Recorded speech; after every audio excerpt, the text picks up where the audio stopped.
Sanibonani, Dumelang. Welcome to the 2022 January edition of I Choose to Be Active's Womandla in Fitness webinar that is brought to us by the Department of Sport, Arts and Culture. We are going to take 30 seconds moment of silence as we remember those whose lives have been lost because of gender-based violence and femicide.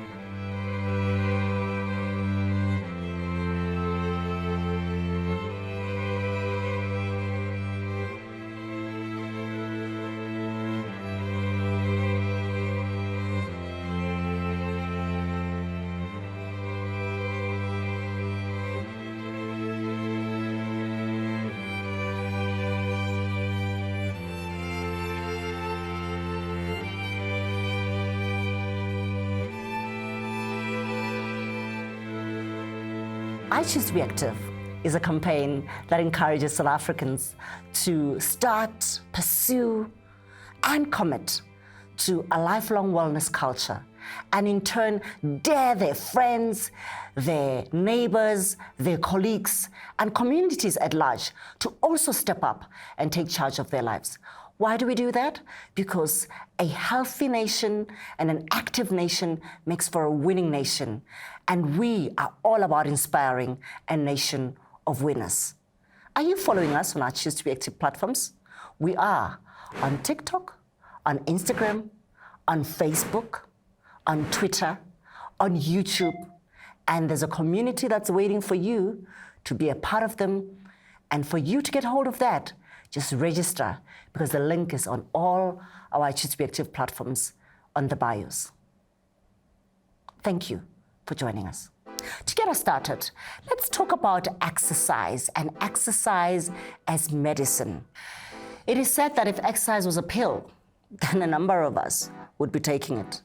In fact, this idea is aptly coined by physician and scientist Thomas Edison, who had this to say: "The doctor of the future will give no medicine, but will involve the patient in the proper use of food, fresh air, as well as exercise." If it is so easy for many of us to want to embrace this fitness lifestyle as medicine, then we've seen many of you really share with us your intentions to become physically fit and active as part of your resolutions. But sadly, many of you also lapse during the year. And for the better part of our discussion today, we will really begin to look at why is it that we get all excited about wanting to be physically active at the beginning of the year, and why do we then lose sight of those intentions, and what can be done to help us to remain committed to live beyond our intentions of just saying that this is my resolution. Beyond resolutions, making exercise our regular medication is the topic that we will be unpacking today. And I have a phenomenal panelist lineup for today. We have Dr. Hueman, our resident doctor, who will be giving us insights and understanding, enable us to be better equipped with exactly the nuances within the medical space on how to address this topic. Then we've got Ms. Zamaswazi, Ms. Abs herself, the queen of abs. We'll chat to her about that. We also then have Sam the Challenger, the founder of the 90 Days Movement and 90 Days Without Sugar. We'll chat to him as well. We also then have, I get goosebumps when I talk about our panelist, Nombulela Nkosi, who's going to share her fitness journey and what an inspirational story that is. So, to engage with us on today's topic on social media platforms, please use the hashtag WIFwebinar. Dr. Hueman, year after year, we keep seeing this trend of many people committing themselves to a newer me, with the intent of wanting to improve themselves from a health perspective. What is the reason behind this growing frenzy for people wanting to be fit and healthy, both from a mental as well as a physical perspective? What is the reason driving particularly South African citizens to want to embark on those kind of resolutions? Good day to QNM, to all viewers. Thank you for having me on your show. Really a pleasure and an honor to be part of this initiative. My name is Dr. Bridget Hueman. I'm currently holding a position of clinical manager at the Helen Joseph Hospital in the HIV and TB unit. Not only am I a medical doctor, but I'm also a keen athlete. I do participate in road running, physical activity, and I do a lot of workout. So I'm really proud and honored to be part of this wonderful initiative that takes seriously and begins the conversation on health and wellness in general. So thank you for having me. The beginning of every new year. And I think the reason why the beginning of a new year is the easiest time to make resolutions, it's the beginning and an opportunity for a fresh start. It also holds a lot of hope and promise that this time around, things will be different. It gives one an opportunity to reinvent oneself. And I think often people want to jump on the New Year bandwagon with the slogan of a new year, a new me. So I think it's just an exciting time to start on a clean slate. I will also, however, hasten to say that as we know, resolutions are made at the beginning of the year, especially around fitness. So fitness resolutions tend to be some of the commonest decisions that people make when they decide on resolutions. Research, however, has shown that these resolutions are usually short-lived, as about 80% of people who start out with a New Year's resolution do give up on them by the middle of February. Why is this? I think often we do set unrealistic resolutions and we have unrealistic expectations. And often people give up because they cannot measure the results. Once results are not forthcoming, one does tend to give up with the fruitless exercise. So frenzy around resolutions at the beginning of the year is common practice. And I think specifically around health as well. Thank you, Doctor. So it would seem then that the exercise, the rise of the exercise culture, as well as the impact of COVID, are really to be seen as the reasons driving more and more of us South Africans wanting to do something about our health. Let's then take it to Zama. Zama, with such a growing frenzy that we then have noticed of people wanting to be fit and healthy, why is it that only 8 to 12% of people achieve their New Year resolution goals? What could be the reasons for their intent to commit to those resolutions sizzling away? I think the problem, number one, is when people set up their resolutions, they don't set them up with a plan. Because I think it's very important that when you want to get something, when you want to achieve something, you must at least have an idea of how you're going to get that. So I think planning is the first mistake that people make. The second one is setting up unrealistic goals. In the fitness space, you know, everybody in the new year, people want to lose weight, people want to get in shape, but a lot of people want to put on weight in 2 years, 5 years, but want to lose it in like 2 months. That's unrealistic. You can't set that up for yourself. You're really setting yourself up for failure. So you need to give yourself realistic time, set realistic goals. Number 3, which I think is very important, is the discipline and consistency. A lot of people do not have that. A lot of people are motivated in the beginning, but you don't know that motivation can only take you so far. So you need to be disciplined, you need to be consistent, because if you're working on your goal, you need to consistently work on them, regardless of how you feel. Whether you're having a good day or a bad day, you need to keep on working. And lastly, I think the biggest mistake people make is they set up resolutions that are not about themselves. Yeah. That's a very interesting angle that you've got there, and I really want to delve deeper into that. How is it that I look at your social media posts and I look at those apps and I really want them, and I then decide that I want those apps? How is that a shortcoming in me being able to achieve my goals? You know, because those are my goals. I'm really saying that I want abs like yours. What's wrong with that? You know, everything is wrong with that. You know, it goes back to being realistic with yourself. So it's really important that you set up goals that are unique to you, goals that resonate with you and with your own personal circumstances. Because I've been training for close to 4 years, 5 years now. So you can't come in Jan and be like, I want to be like Zama, you know? You cannot be me. What you can do is be the best version of yourself, because there's a difference between competing with yourself and comparing yourself with another person. What you want to do is compete with yourself and become the best version of yourself and be inspired by Uzama, not want to be like Uzama. So when you get onto social media and you find inspiration, you find motivation, be inspired, be moved, but don't want to be like that person. Always strive to be the best version of yourself. Wow. Wow.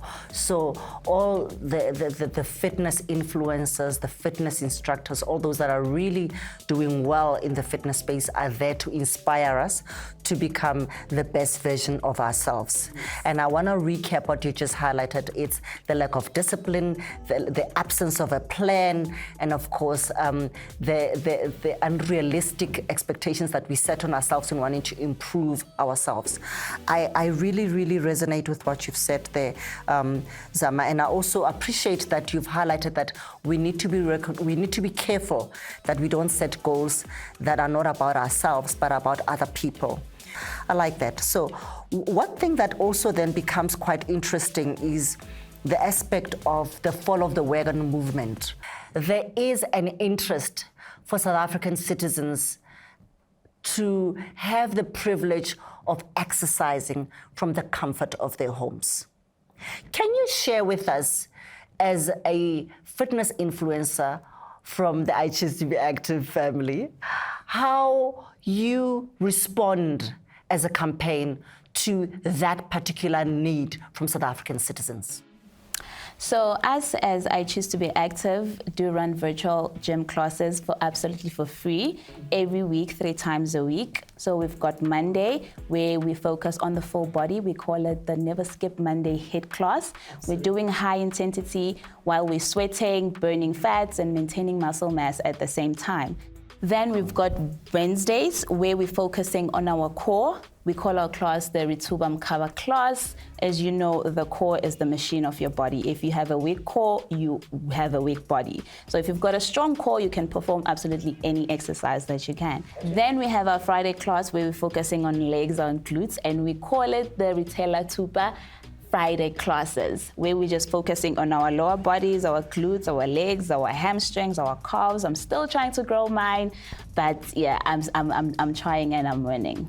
Now, on those classes, not meaning to interject that, why is it so important for us to join via Zoom as opposed to maybe me, linking up on YouTube or on Instagram? I mean, it's very beneficial to join via Zoom, because then the instructor will be able to see you and correct you. Because remember, we are working with qualified instructor, and it's really just like having a personal trainer at the comfort of your home. So if they can see you, they're able to correct your form, fix you, and help you, to improve your fitness as you continue to train. Okay, so that's why we keep hearing the instructor keep saying, switch on your video, switch on your video. Switch on your video, switch on your video. Oh, wow. All right, okay. No, thank you for that, Zama. As we come to the end of our discussion, I'm reminded of the quote that says, the best self-help book in the world can't save you if you fail to take action. What will help anyone listening out there at home or wherever it is that they may be move beyond resolutions and make exercise their medicine? What would you say in summation? Just being yourself, focusing on yourself and not on other people. Looking at yourself and think as to what do you really want to achieve with your body. How quick do you want the process to be? What resources do you have available for you to reach your goal? Is it possible for you to get there? How long will it take? I think once you have all those pointers down, and then you just slowly, gradually introduce the lifestyle in your life rather than wanting to go from 0 to 100. Start small, gradually do little things every day, small step, and you'll eventually wake up and you're the best version of yourself. Fantastic. to follow Fit Zama Swazi. The handle is on your screen. And please don't forget to share our handle at I Choose to Be Active with your friends and your neighbors, because the more we can get exposed to our content, the better and fit a society we can have. Coming back to you shortly.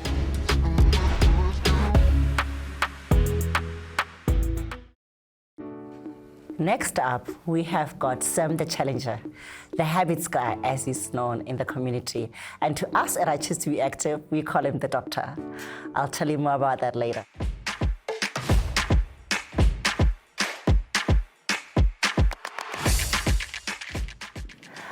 Dr. Sam, now earlier on when I was chatting to Zama, she highlighted quite a number of important principles as to why people fail, why we're sitting with 8 to 12% of people really achieving their resolutions by the year end.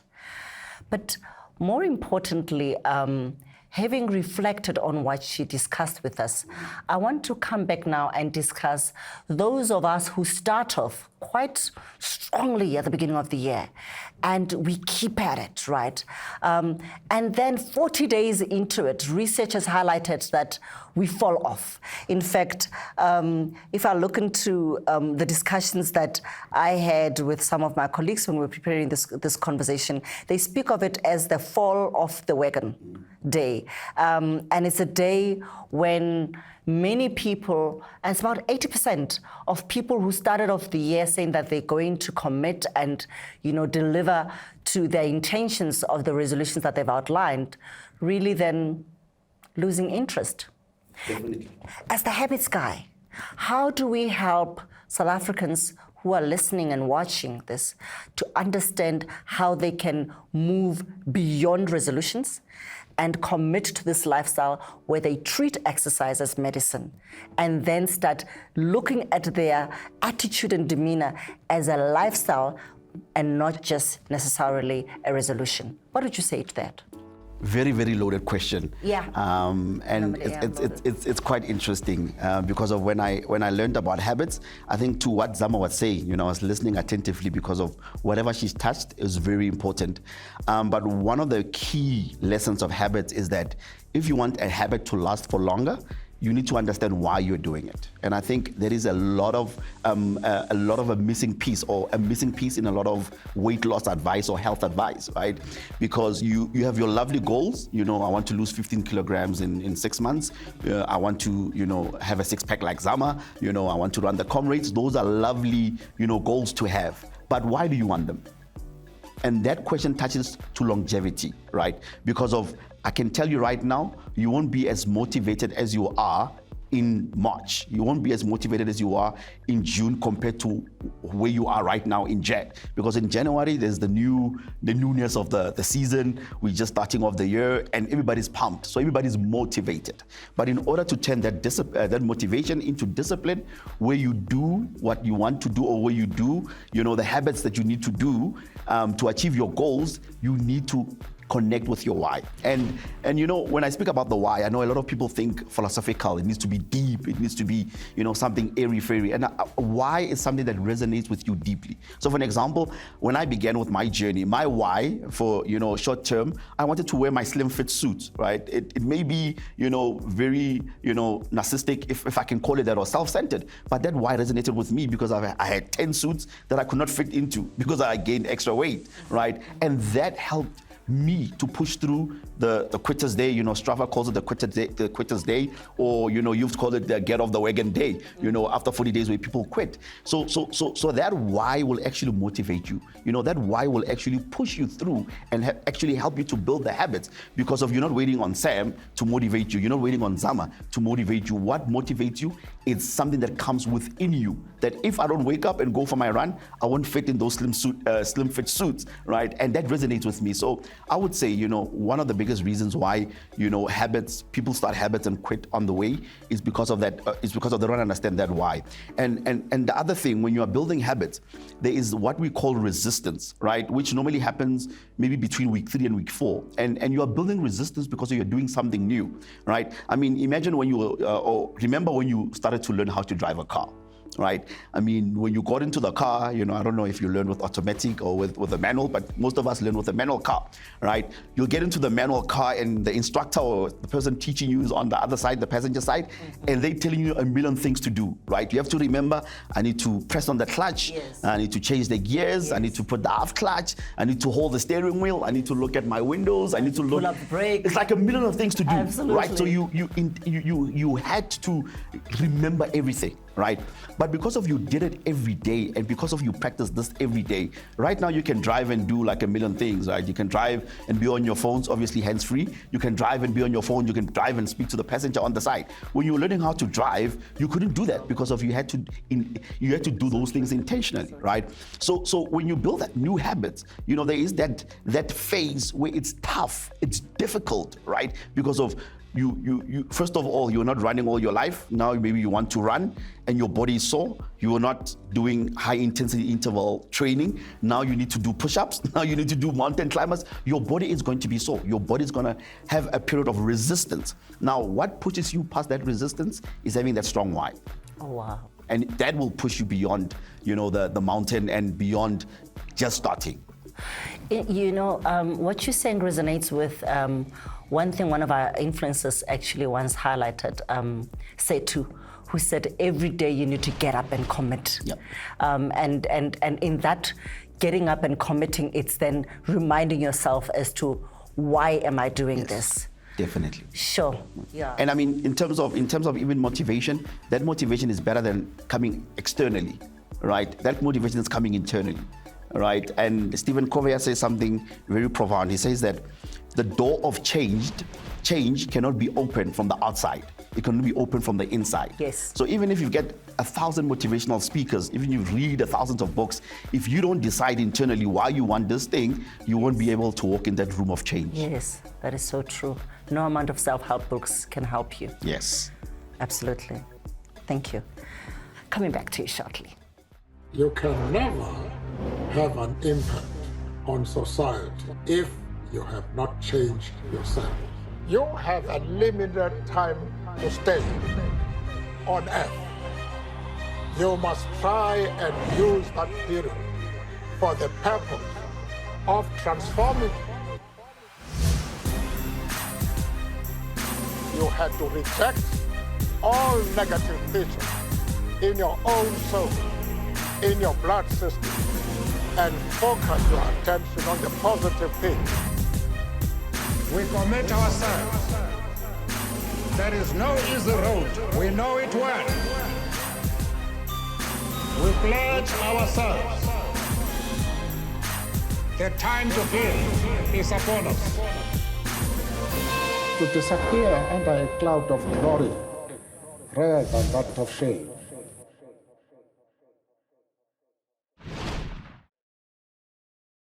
If anything we should get out of the advert we just flighted, which speaks of the Good to Greatness theme we ran in November, is that building positive habits is an integral part to help us to turn what we desire into something that becomes a lifestyle we commit to.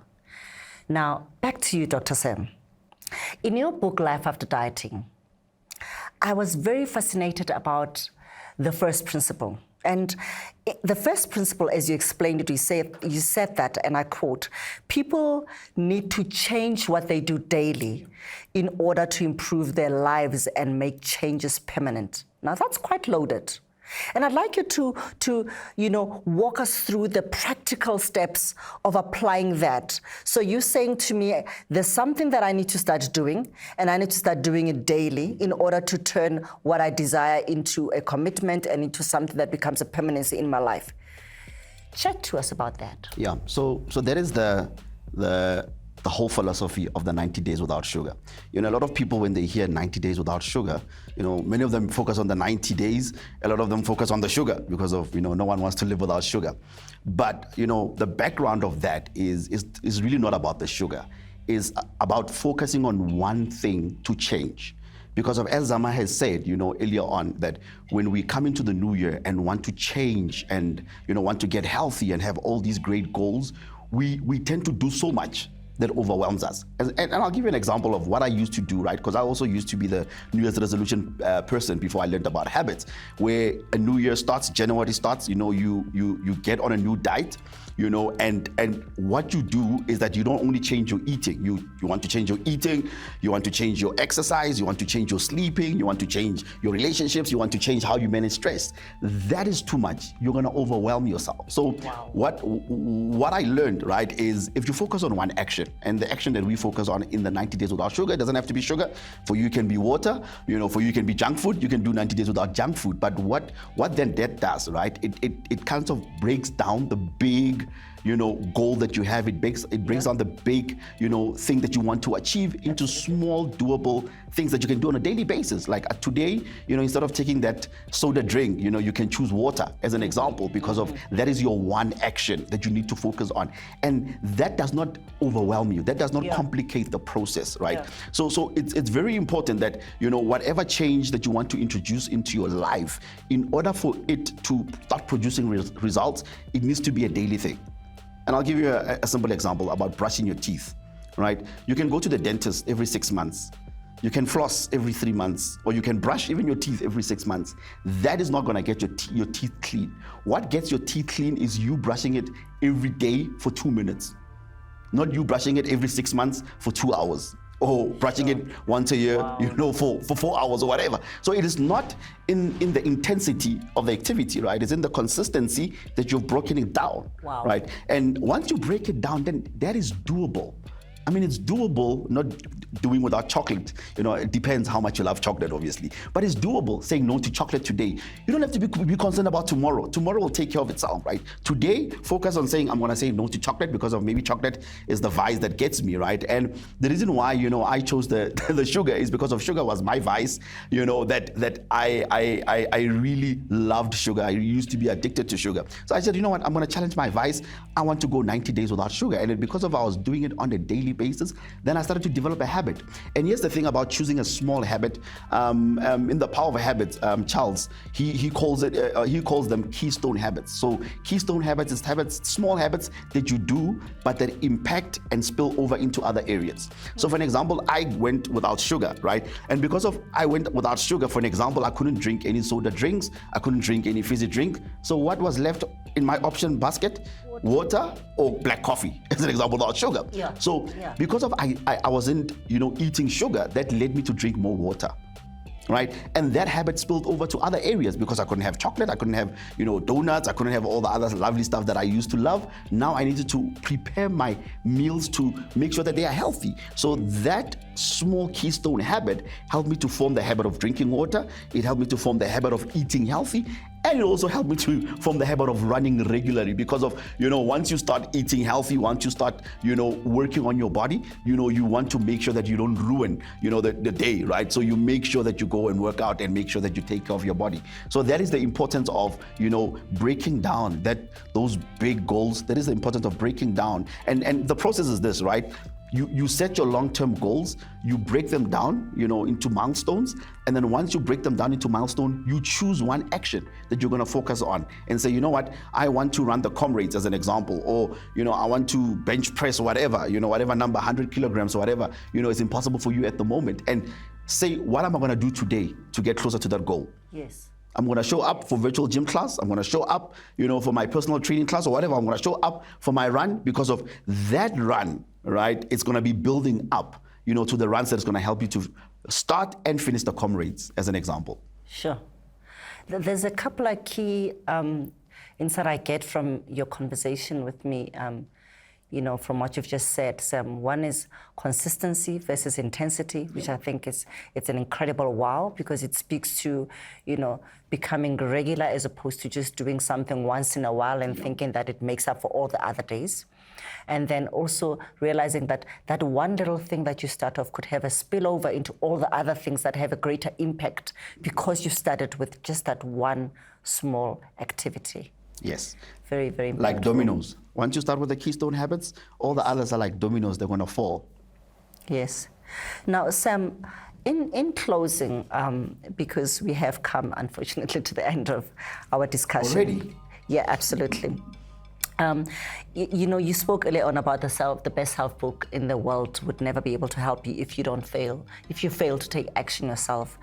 In closing remarks, what then would you say, summing it up, what will help someone at home, if there's just that one thing that you would say to them that can help them to move beyond making resolutions and really becoming adjusted to making exercise their medicine?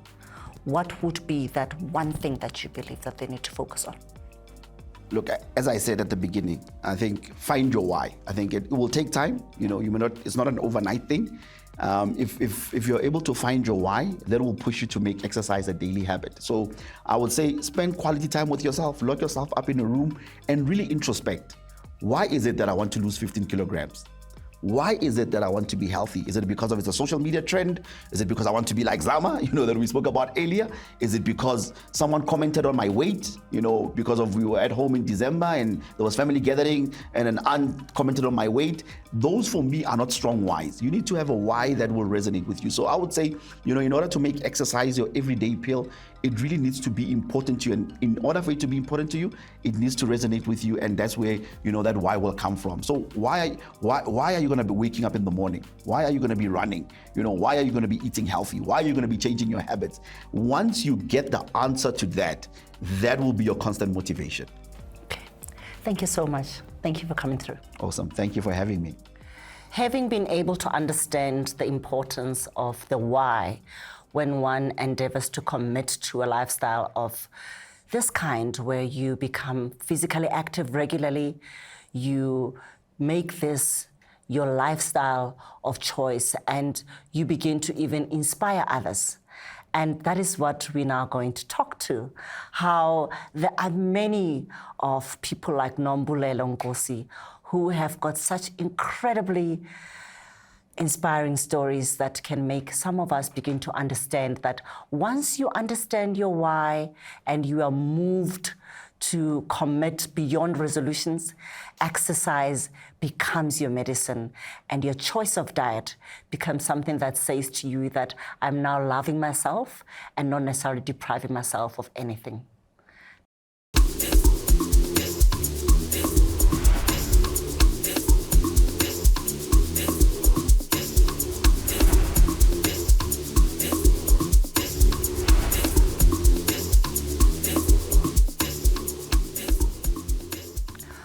Nombulelo Nkosi.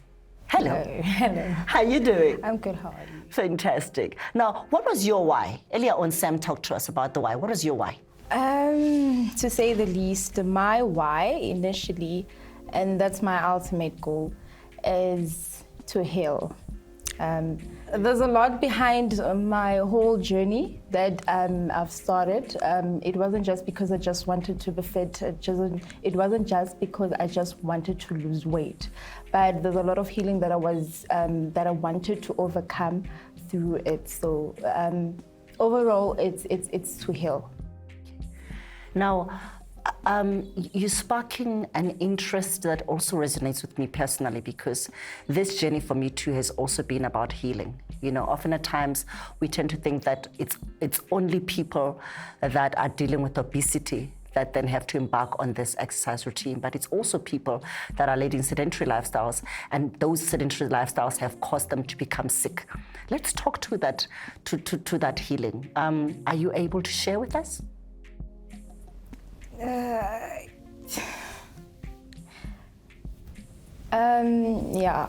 can share it a bit. So I was going through a lot. I lost my dad in 2014, just after my matric. I lost my dad. I was at a place where I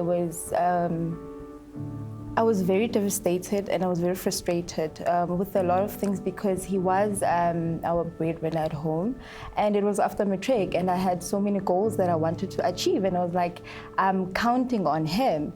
And he got sick for over like a year, and then we had to deal with that, and it was traumatizing. I went through some trauma because seeing him in that state until the end was very traumatizing for me. So after I lost him, I just got stuck, and I I remember I didn't have time to actually heal. I didn't mourn him, and I stayed with that for years, and it only came out after a while that I could feel that I'm actually kind of like getting depressed a little, and I couldn't know why. I didn't know why and what was the problem, and other things came into place as well, because I could see me socializing with other people was I was distracting. I was too much, and I sat back and I was like doing some introspection, and I was like, I realized, Guti, no, I'm not actually coping, and that's when I actually wanted to change, and I found fitness to be a therapy for me. Yeah. Now, did food become your outlet of, for want of a better word, your escape route to deal with the sadness at the time and the depression? Was that the reason why that drove you to become obese? I could say food, but not necessarily food. I was very much addicted to sugar. I never ate any meals. I would eat only sugar. I remember I used to buy a packet of marshmallows, the big packet, and I would eat it as if I'm eating just chips. Like, within an hour I'm done, and I want another packet of marshmallows or milk bottles. Those those sweets that I used to love. So I used to eat that and cakes, and that was the only thing I was eating. I never ate anything that was a meal. Morning to night, I was eating that. Morning to night, eating that. So I remember one day I went to a doctor and I wanted to just go for a test and see whether I'm okay, health-wise. And I was so nervous. I was like, I have never been eating healthy. So I was like, it was so frustrating. But when I went out of that room, I was okay. And I was like, here's an opportunity to change. Mm-hmm. Now that I'm fine, here's an opportunity to actually get better. So food was, actually sugar was the comfort of, yeah. So you get your matric and your dad sleeps, and did your challenges with managing your weight, did that worsen then, leading you to 2018 when you started to reflect on this journey, or were you still able to manage your weight at the time? They actually got worse, yeah. From then I got worse. I was actually big. 2018 I wasn't big. I was bigger. I've been bigger than that. It's just that I didn't have photos to show off the bigness then. But from my matric until 2018, I was really big. I was really big. I was eating just anything. I didn't even care. At that time, I didn't care about anything. I didn't care about anyone. It was just me. So yeah, from then I was just like. You are such an inspiration. Thank you. Because many people don't know that from 2019 to now, you've lost at least 20 kg. Yes. Care to tell us about that journey? How did you meet up with the 90 Days movement, and how were you able to apply those principles that we heard Dr. Sam speak about earlier on? It was a difficult journey. To start off with, I started my journey actually in 2018. I remember it was June when I wanted to lose weight. Back then, I didn't care. I didn't know anything about food. I just wanted to lose weight. So I joined the gym, but I didn't know much about food. So I went to the gym, I went back home, I ate chips and I ate McDonald's, went back to the gym. And with me, I'm very active at the gym. You could see that I'm working, but there was no difference. Yeah. So I gave up. And then 2019, I was like, resolutions and all that. I was like, no, let me start again. Started again. Actually, I got depressed during 2019 because I started the journey January. During May, I was really out of it. I think I even started drinking a lot. I gave up the whole thing. That is, I gained twice the amount of weight that I've actually lost. And then it is when in October, I met Sam on Twitter. So I was on Twitter and I came across hashtag 90 days without sugar.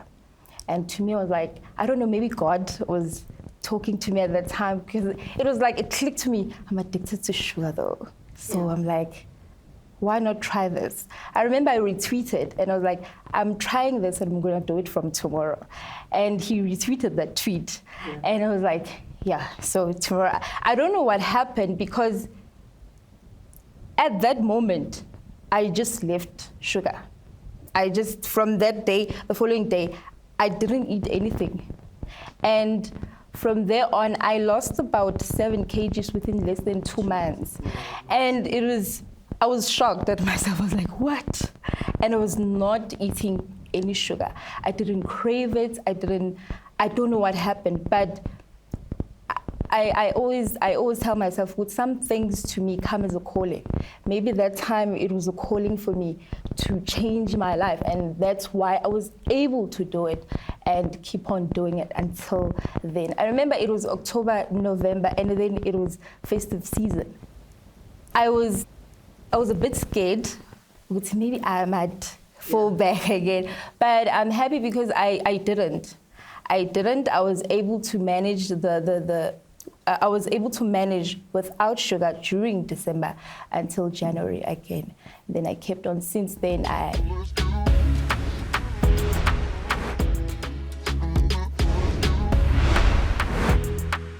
Still chatting to Nombulelo Nkosi, who's got an incredibly inspirational story that helps us understand the why, helps us understand that depression has its place when it comes to one really needing to revisit why they are dealing with so much more than just issues of obesity.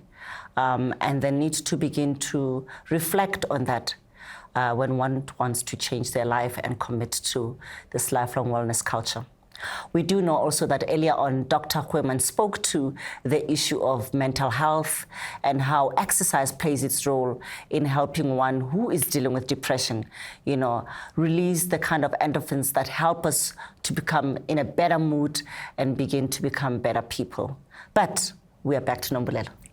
Now, we were chatting about the festive season. You were telling us that, you went through this movement of really cutting down on sugar, revisiting your routine of eating better, in order to, to become a better person physically and mentally, right?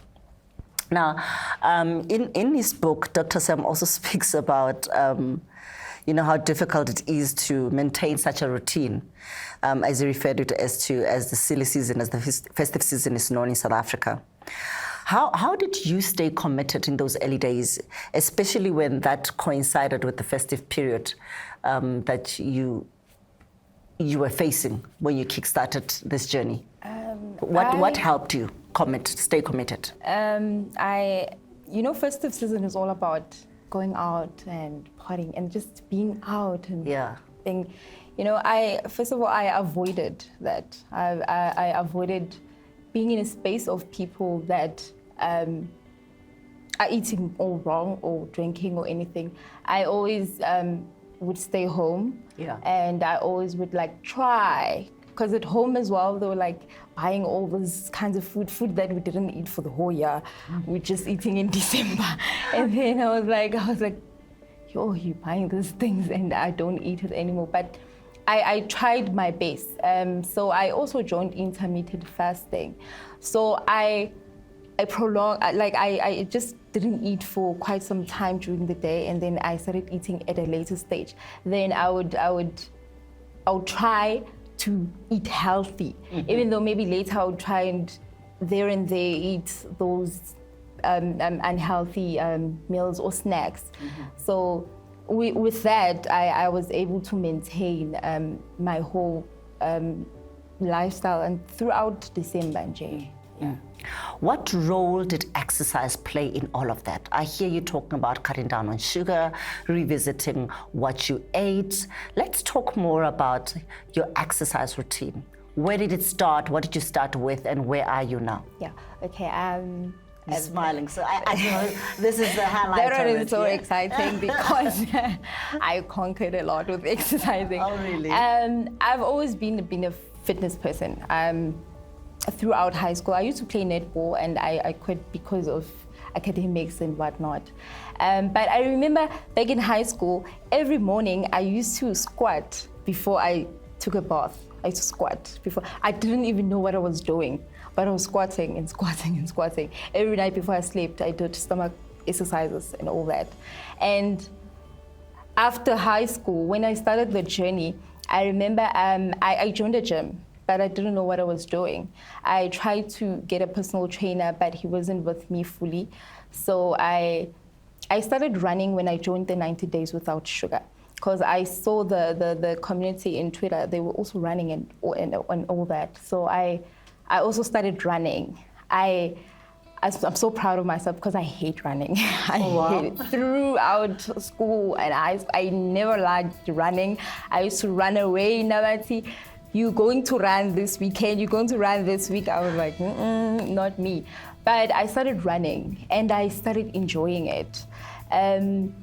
In 2020, I remember through lockdown. Yes. I ran so much during the winter season. Now, I used to wake up at 5. It was so dark. It was so cold. I ran each and every day until Saturday. Each and every day I ran, and that is when I actually lost my biggest weight. I ran so much. I'm so proud because I could enjoy the cold. I enjoyed the pain, and just everything that was painful. I enjoyed it, and I also enjoyed doing it. So, and then after that, I started following Abu Zama, and I saw, see, there's more to this life, and maybe my body structure is a bit structured like Abu Zama, so I want that kind of, And then I figured maybe I should go into resistance training and weightlifting, and that's where I am right now. I am training with weights. I train 5 to 6 days a week, every week. But usually on weekends, I have activities that I love doing. I do aerobics, and then sometimes hiking. Yes, and, you spoke of hiking. Yeah, yeah. I love hiking, and then sometimes running. I haven't ran in a while, but I do run. I do love it. I'm hoping to run the Comrades Marathon soon. I don't know when, but it's one of my goals. Yeah. Oh, wow. So, yeah. And who is your accountability partner? Do you have one? What's helping you get, who's helping you get through the most days when it feels like I can't do this? Is there a community you belong to? Yeah. Okay. My gym partners are a very nice community. We come from it's a small gym or a studio, and we're a group of people. It's Lifestyle Pinnacles. It's a group of people who are very much humble and loving, and I haven't been there for the longest time, but since I joined them, they are my accountability partners, I could say, because even though no matter how down I'd feel and not feel like going to the gym, I think of how much fun I'd be actually having when I'm going there.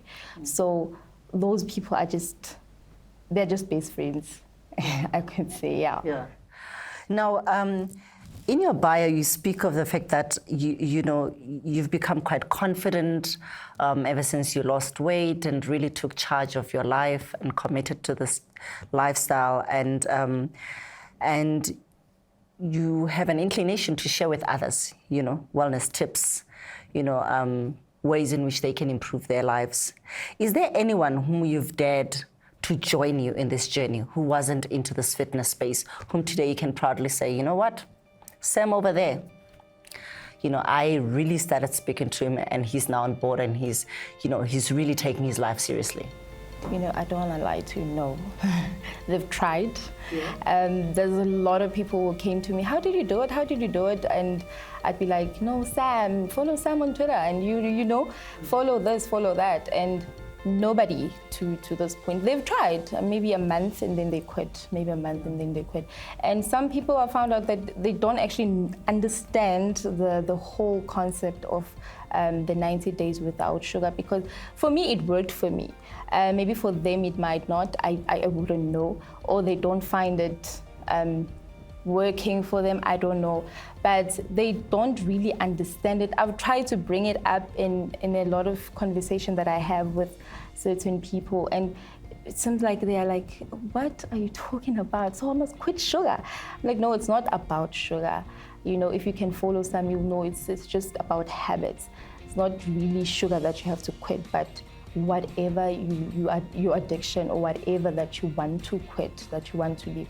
I've started this year, I've started quitting meat. So I till this day, haven't eaten meat. So when I still meat, they was like to my friend, hey, meat. And then you're like, no man, just for today, it's fine. So yeah, it's that. I haven't had anybody who's been on it like that, but I'm willing to bring in more people to it. I am willing for people to understand and the health benefits of it. Of seeking, of wanting to improve your life. Yes.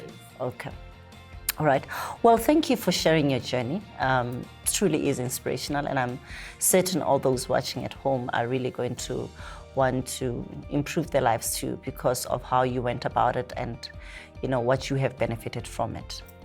In closing, if someone were to really say to you that exercise is medicine, and they were to ask you, what is your take on the belief that exercise is medicine, what would you say to them? Definitely is a medicine. It is therapy. It is, if you would take it as a mental therapy session for each session that you are going to have exercise. When I go to my sessions, I know everything that I'm dealing with. I forget. Even the people around me are like, I know that I'm here. My mind is just here, and whatever pain that I'm feeling with the weights, I know the pain that I'm feeling inside just goes away. So it is definitely medicine, and it starts with accepting that you might have a problem, or accepting that I am depressed, or I'm not coping, or whatever it is that you're going through. Then after that, you will know what to do. And also, everybody's journey is different.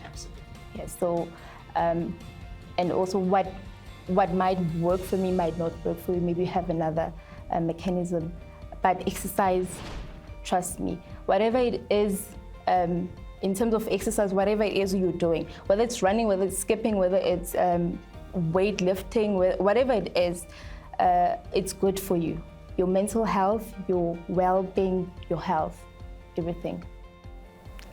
Thank you so much. Thank you. That was Nombulelo Nkosi. Thank you, Nombulelo, for sharing this with us. What we do learn is that even if we fail, let us fail forward. Because when we fail forward, we recognize the importance of learning from what got us to stumble the first time around, so that when we go back to it the second time, we are determined to succeed. Now, that helps us understand that, in fact, as they say on Twitter, Ntwenake lifestyle, it's beyond resolutions, and it's certainly beyond making just immediate goals. Now, back to you, Doctor. This year's resolution trends also amplify self-care themes and the prioritization of mental wealth. In fact, for the last decade, we've seen how important mental health as a conversational point has become, and how more and more people want to talk about the importance of raising awareness around why people are depressed and what we can do as a society to help them cope under the troublesome situations that get them to be depressed in the first place. Could this be the reason we are seeing the rise of self-care themes amplified by commitments to exercise as part of New Year's resolution?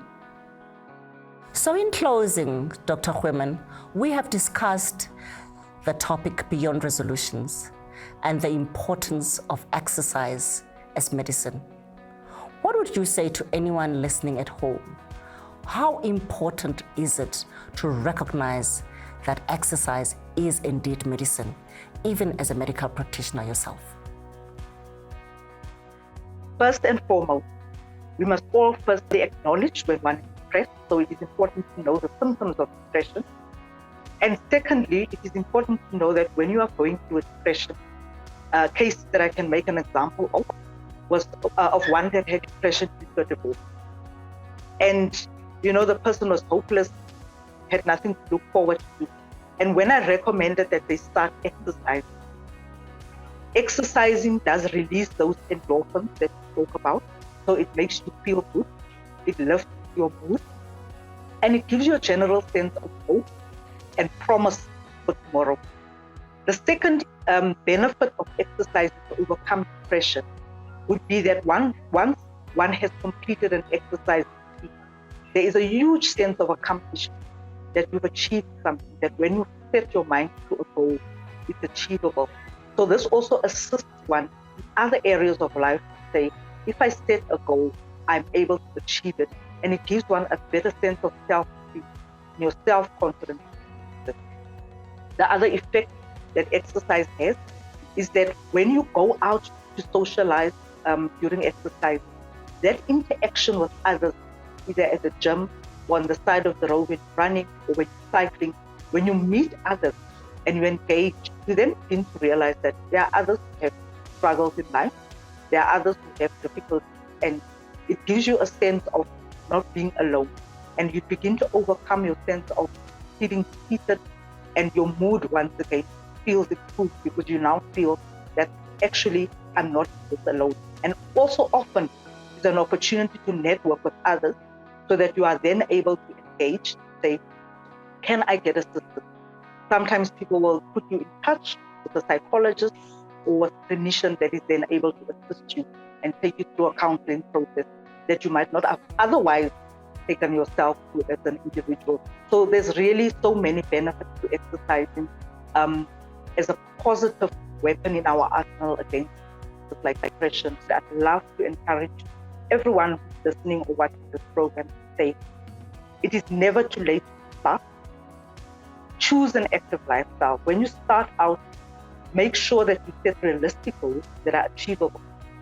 Goals that you can measure, because often when we cannot measure our success, we are discouraged and we tend to give up and walk away from our ambition. So choose to be active. Begin small and stick to your routine.